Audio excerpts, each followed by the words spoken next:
अस्सलामुअलैकुम वरहमतुल्लाहि वबरकातुहू। अल्लाहुम्मा अरिनल हक़्क़ हक़्क़न वरज़ुक़ना इत्तिबाअहु व अरिनल बातिला बातिलन वरज़ुक़ना इज्तिनाबहु। अल्लाहुम्मा इग़फ़िर लना वरहमना वरद अन्ना वतक़ब्बल मिन्ना वअदख़िलना अल-जन्नता वनज्जिना मिनन नार व अस्लिह लना शअनना कुल्लहु। Today inshallah we'll recite the hadith 3017, very beautiful hadith about the issue of gift. One Anas radiyallahu ta'ala anhu anna nabiyyu sallallahu alayhi wasallam kana la yuraddu tayyiba, rawahu al-Bukhari.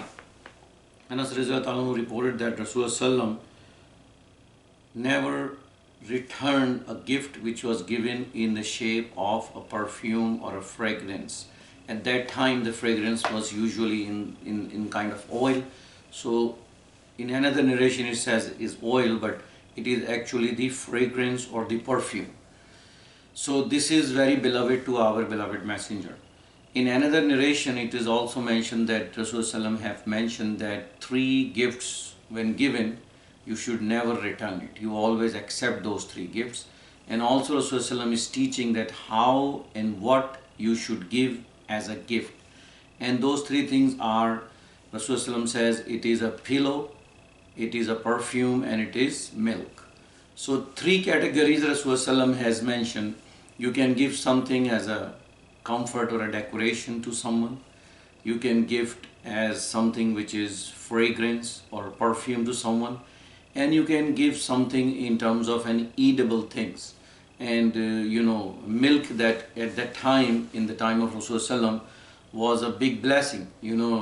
Someone who has 1 glass of milk is like has a whole food for the whole day. So we have to practice this practice of giving gift to each other. Even if it's a simple gift of a fragrance, which is, if we do it as a practice of following sunnah, then Allah subhanahu wa ta'ala will reward us and will bring us goodness and khair in the heart of each other.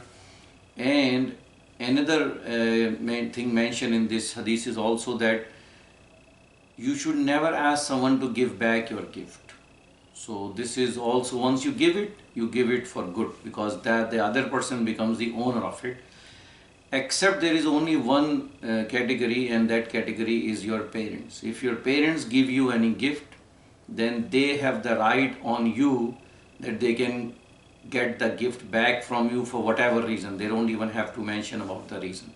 Otherwise it is prohibited that you should ask someone that I gave you a gift, now you have some discord or you are not in good terms with each other, and you say, okay, give me back my gift. Whatever the price of that gift is, it is irrelevant.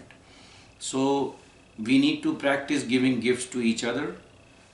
The simple category that our beloved messenger has set is that you can give gift as some perfume which is very beloved. You can give some edible item, or you can give something for a personal comfort or decoration.